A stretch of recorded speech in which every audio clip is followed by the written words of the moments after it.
ఓ hello. ఎవరండి? Praise లాడండి. ఎవరు? నేను పరిశుద్ధాత్మను మాట్లాడుతున్నానండి. పరిశుద్ధాత్మ మాట్లాడుతున్నారా? ఎక్కడి నుంచి అండి? అవునండి. మీ అమ్మ పూకులు నుంచండి. దేవుడిని మీ ఆవిడ దీవించును గాక. పొద్దున సండే అవునురా, అవును. వీళ్ళకి కప్ప తెలిసామండి. యేసు ప్రభు నోట్లో నా మొడ్డ పెట్టానండి. ఓకే. ఇంకా మీ దేవుడు యేసు ప్రభు నోట్లో నా మొడ్డ పెట్టి కప్ప దింగానండి. దేవుడిని మీ దీవించును. దింగానండి. దేవుడిని దీవించును గాక. కరుణాకర్ గారు, లలిత కుమార్ గారు, రాధా మనోహర్ దాస్ గారు చేపించారా? ఓకే. రేపు చెప్దాంలే వాళ్ళ సంగతి. రేపు చెప్దాంలే. అర్థమైందిలే. నాకు తెలిసి కరుణాకర్ గారు, లలిత కుమార్ గారు, రాధా. హోంమంత్రి అనిత గారికి మా నమస్కారాలు.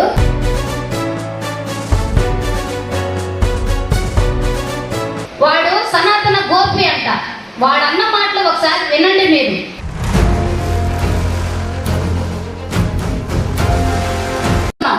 మా ఊరిని, మా వర్గాన్ని ఎత్తి తిట్టాడు వాడు.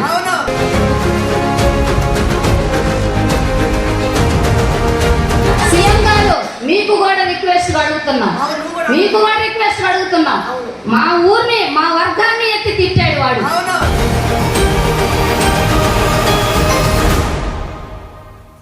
పుల్లారావు గారు, మీకు నమస్కారాలు. మా నియోజకవర్గంలో మా ఓట్లు ఇంటింటికి వచ్చి అడిగి వేయించుకున్నారు కదా. ఆ రోజున ఏమైంది? ఆ అడిగిన ఓట్లు ఏపించుకున్న ఓడికి ఈ రోజు మాకు న్యాయం చెయ్యండి. ఆ చిలకలూరిపేటలో పుల్లారావు గారండి, మీ భార్య ఉంది, నీ కూతురు కూడా ఉంది ఆ పేటలో. అది నీ భార్య ఉంది, నీ కూతురు కూడా ఉంది ఇదే పేటలో. తెలుసుకోండి ఒకసారి. నీ కూతుర్ని, నీ భార్యను కూడా అన్నట్టే వాడు.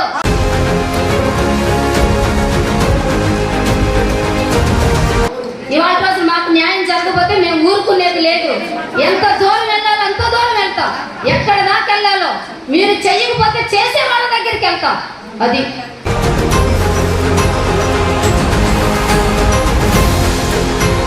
హోంమంత్రి అనిత గారికి మా నమస్కారాలు. మీరు అధికారంలో ఉన్నారు కదా. ఏనాడు మేము మీడియా ముందుకు వచ్చి మాట్లాడిన వాళ్ళం కాదు. ఇవాళ రోజున మీడియా ముందుకు వచ్చి మాట్లాడాల్సిన పరిస్థితులు కొన్ని మీడియాని బట్టి రావాల్సి వచ్చింది. ఒకసారి మీరు ఏం జరుగుతుందో యూట్యూబ్లో ఒకసారి మీరు చూడండి. మేము చిలకలూరిపేట గడ్డ మీద పుట్టిన వాళ్ళం. ఇక్కడే పుట్టాం, ఇక్కడే వివాహాలు అయినాయి, ఇక్కడే ఉంటాం. వాడు ఒక కుక్క నోటుకొచ్చినట్టు వాగుతున్నాడు. వాడు సనాతన గోపి అంట. వాడన్న మాటలు ఒకసారి వినండి మీరు. ఏం మాట్లాడుతున్నాడు? కొడుకు కాదు సార్, వాడు పక్కలేసే చిలకలూరిపేటలో ఈయన కొడుకులందరూ ఎవరనుకున్నారు? ఏ లంజా కొడుకు దెంగితే ముక్కం తెలియని వీళ్ళ అమ్మల్ని దెంగితే లంజా కొడుకులు. అక్కడ లంజలకి ఫేమస్ కదా చిలకూరుపేట, లంజలకి ఫేమస్ కదా చిలకూరుపేట, లంజలకి ఫేమస్ కదా చిలకూరుపేట, లంజలకి ఫేమస్ కదా చిలకూరుపేట. ఒక 20-30 సంవత్సరాలు 40 సంవత్సరాలకి వీళ్ళ అమ్మలు అలా దెంగించుకుంటే పుట్టిన బేవస్ లంజా కొడుకులు నా కొడుకులందరూ కూడా. వీళ్ళకి ఏమి చదువు సంధ్యలు లేక నా కొడుకులు ఇష్టం వచ్చినట్లు వ్యభిచారం చేస్తూ, దొంగతనాలు చేస్తూ, దొంగకోళ్ళని పట్టుకుంటుంటే నా కొడుకుల్ని జైల్లో వేసి గుద్దంతా పగలు దెంగితే. మేరీ విగ్రహం గుణదల్లో ఉంది. ఆమె చీర కట్టి జాకెట్ వేసి పెట్టారు. ఆ మేరీ జాకెట్ ఇప్పి, గుణదల్లో ఉన్న మేరీ జాకెట్ ఇప్పి దాని చీర ఇప్పి వెనక బొక్క పెట్టుకొని సెక్స్ చేస్తాయి. ఇప్పుడు మేరీ విగ్రహం గుణదల్లో ఉంది. ఆమె చీర కట్టి జాకెట్ వేసి పెట్టారు. ఆ మేరీ జాకెట్ ఇప్పి మేరీని రేప్ చేస్తాం సార్ వాళ్ళ అమ్మని. మేరీ విగ్రహం గుణదల్లో ఉంది. ఆమె చీర కట్టి జాకెట్ వేసి పెట్టారు. ఆ మేరీ జాకెట్ ఇప్పి, గుణదల్లో ఉన్న మేరీ జాకెట్ ఇప్పి దాని చీర ఇప్పి వెనక బొక్క పెట్టుకొని సెక్స్ చేస్తాయి. మేరీని రేప్ చేస్తాం సార్ వాళ్ళ అమ్మని. మేరీ విగ్రహం గుణదల్లో ఉంది. ఆమె చీర కట్టి జాకెట్ వేసి పెట్టారు. ఆ మేరీ జాకెట్ ఇప్పి చిలకలూరిపేటలో ఉన్న ప్రతి ఒక్క స్త్రీ, ఒక క్రైస్తవులని కాదు, ఒక అన్యులని కాదు, ఒక ముస్లింస్ అని కాదు, ప్రతి ఒక్కరిని లకార్లని తిడుతున్నాడు వాడు. నువ్వు కూడా సాటి స్త్రీవేగా. వాడు మాట్లాడిన మాటలు ఒకసారి వినండి. ఎక్కడో ఎవరో సేవకుడు ఒక మల్లెపూల గురించి మాట్లాడితే దాన్ని పదే మాట్లాడి ఆయన మీద చర్య తీసుకుంటానంటున్నారు కదా.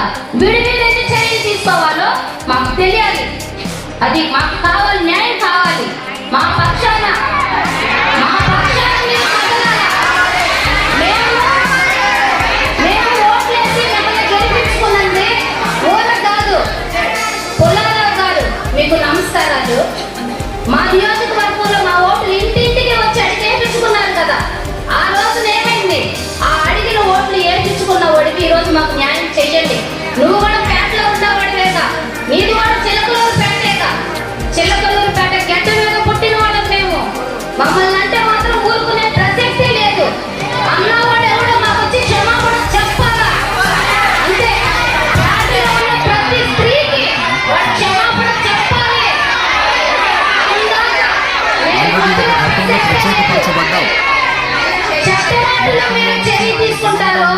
ఒక జీవితాలు బాగు చేసుకుంటామని చెప్పిన మంచి మాటలకు చర్య తీసుకుంటారో మాకు న్యాయం కావాలి అంతే.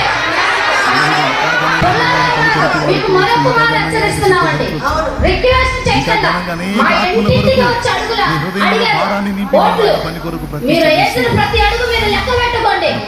ఎవరేస్తే మీరు గెలిచారో, ఎవరి వల్ల మీరు అధికారంలో కూర్చున్నారో. ఇవాళ రోజున పేటలో ఉన్న ప్రతి స్త్రీని అన్నాడు వాడు సనాతన గోపి అంట. వాడు ఎవడో వాడు రావాలా, మాకు క్షమాపణ చెప్పాలా.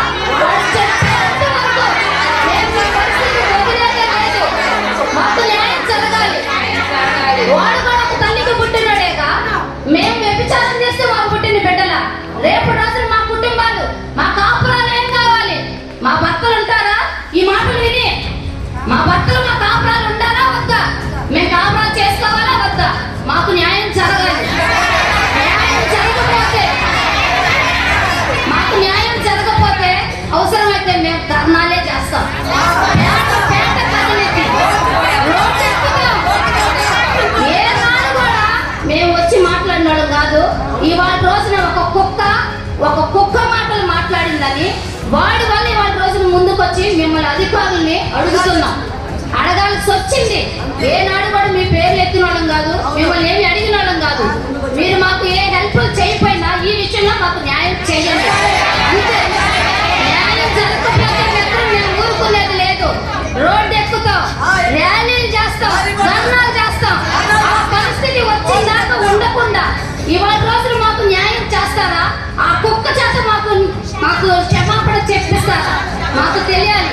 మాకు సమాధానం మీ నోటు నుండి, హోంమంత్రి అనిత నుంచి, మీ పుల్లారావు గారి నోటు నుండి మాకు సమాధానం రావాలి.